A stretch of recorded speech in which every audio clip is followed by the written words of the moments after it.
तो ये देखें कि कुर्बानी है क्या चीज।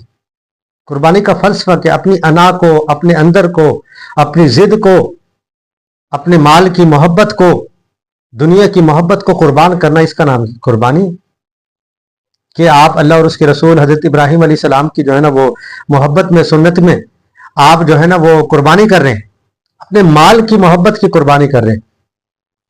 जो दिल के अंदर माल की मोहब्बत बैठी हुई है, दुनिया की मोहब्बत बैठी हुई है, उसकी कुर्बानी करें। ये अल्लाह तबारक व तआला ने इब्राहिम अलैहिस्सलाम से कुर्बानी ली थी, इसी चीज की तो ली थी कि इब्राहिम अलैहिस्सलाम अपने बेटे से मोहब्बत करते थे। और क्यों ना करते, बेटे से मोहब्बत एक फितरी चीज है। तो अल्लाह तबारक व तआला ने जब देखा कि ये जो है ना वो बेटे से मोहब्बत कर रहे हैं, मुझसे ज्यादा बेटे से मोहब्बत कर रहे हैं, तो अल्लाह तबारक व तआला ने फरमाया कि इनको ज़िबा कर दे, बेटे को ले जाके ज़िबा कर दे। तो मोहतरम सामिन, अपनी अना को, अपनी उस मोहब्बत को जो गैरुल्लाह के साथ है, जो अल्लाह से हटके दूसरी चीजों के साथ मोहब्बत है, उसको कुर्बान करने का नाम कुर्बानी। हम जो है ना वो मोहब्बत तो वैसे ही हमारे दिलो दिमाग के अंदर बैठी हुई, कुर्बानी की रूह को तो हम समझ ही नहीं रहे, कुर्बानी के मकसद तक तो हम पहुंच ही नहीं रहे कि मकसद है क्या। इसी तरह गोश्त की तकसीम के हवाले से जो है ना वो चीज को देखना है, इसी कुर्बानी की जो रूह को मद्देनजर रखते हुए देखें। ये हम गोश्त खाने के लिए, गोश्त के हुसूल के लिए तो हम कुर्बानी नहीं कर रहे, हम तो अल्लाह और उसके रसूल की इत्तिबा में कुर्बानी कर रहे हैं। तो कुर्बानी के गोश्त के हवाले से आप 3 हिस्से कर लें, ठीक है। एक हिस्सा आप अपनी फैमिली के लिए रख लें, अपने लिए रख लें। एक हिस्सा आप जो है ना वो मोहल्ले के, माशरे के उन गरीबों के लिए जो कई सालों से कुर्बानी कर ही नहीं सकते, जिनके अंदर सकत ही नहीं है, उनके पास इतना माल ही नहीं है। साफ ज़ाहिर है उनके पास माल नहीं है, तो पता नहीं वो बेचारे साल के दौरान में गोश्त खा भी सकते होंगे कि नहीं। गोश्त अल्लाह की बड़ी नेमत है, तो वो खा भी सकते होंगे कि नहीं। तो एक हिस्सा आप उनके लिए निकाल दें, उनके घरों में पहुंचा दें। आप देखें आपके इर्द गिर्द, आपके माशरे में कितने गरीब ऐसे मौजूद हैं जिन्होंने कुर्बानी नहीं की है, तो आप उनके घरों में, और ये सिर्फ उन दिनों में ख्याल ना रखें, कुर्बानी के दिनों में ख्याल ना करें, उमूमन भी ख्याल रखें। भाई हमारी जो है ना वो मुख्तलिफ शादी के प्रोग्राम हैं या कोई भी खुशी का मौका है, हम वहाँ पे खाने का इंतजाम करते हैं, तो जहाँ पे हम बड़े बड़े लोगों को बुलाते हैं, अमीरों को बुलाते हैं, वहाँ पे गरीबों को भी बुलाया करें। कल क़यामत वाले दिन अल्लाह तबारक व तआला फरमाएंगे कि मैं भूखा था, तूने मुझे खाना क्यों नहीं खिलाया। या अल्लाह, आप कैसे भूखे थे, आप कैसे भूखे हो सकते थे। अल्लाह तबारक व तआला फरमाएंगे कि मेरा फलां बंदा आया था, उसने खाने का मुतालबा किया था, तूने क्यों नहीं पूरा किया। तो भाई आम हालात में भी हम गरीबों का, अपने माशरे में इर्द गिर्द जो लोग हैं, उनकी जरूरियात का ख्याल रखें। बुनियादी जरूरियात उनकी पूरी भी हो पा रही है कि नहीं। अल्लाह ने आपको फुर्सत दी है, माल दिया है, आप उस माल को संभाल के ना बैठें, तो जमा ना करें, मिसले मार सरे गंज की तरह ना रहें। आप माशरे के गरीब अफराद के दरमियान जो है ना उसको लुटाएं, ताकि कल क़यामत वाले दिन वो आपके लिए ज़ख़ीरा आखिरत होगा।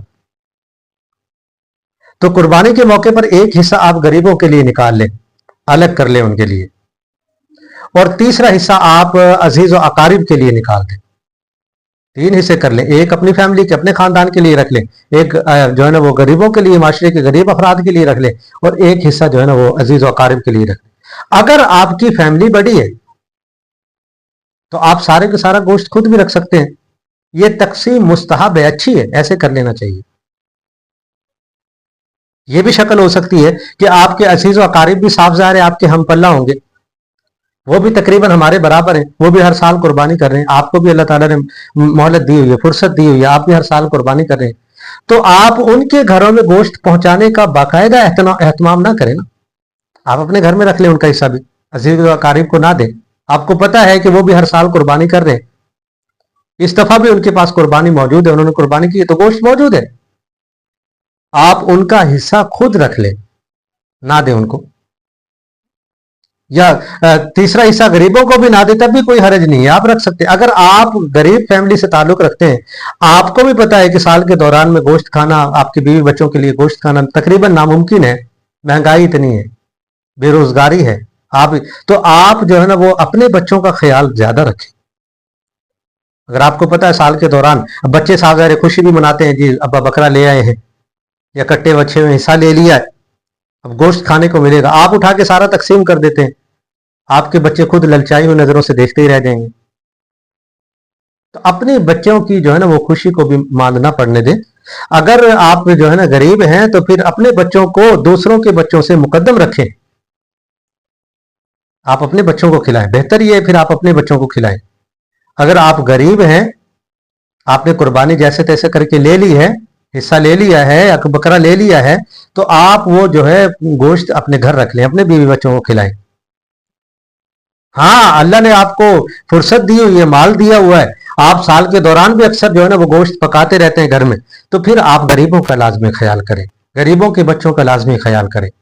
یہی چیز تو اللہ تبارک و تعالیٰ چاہتے ہیں قربانی کرنے سے، کہ میرا بندہ میری محبت میں جانور کو قربان کرتا ہے، اور پھر اپنی جو نفسانی خواہش ہے گوشت کھانے کی یا اپنے جو ہے نا وہ جمع کر کے رکھنے کی جو خواہش ہے اس کو قربان کرتا ہے کہ نہیں کرتا، اس کو میری رضا کے مطابق قربان کرتا ہے کہ نہیں کرتا۔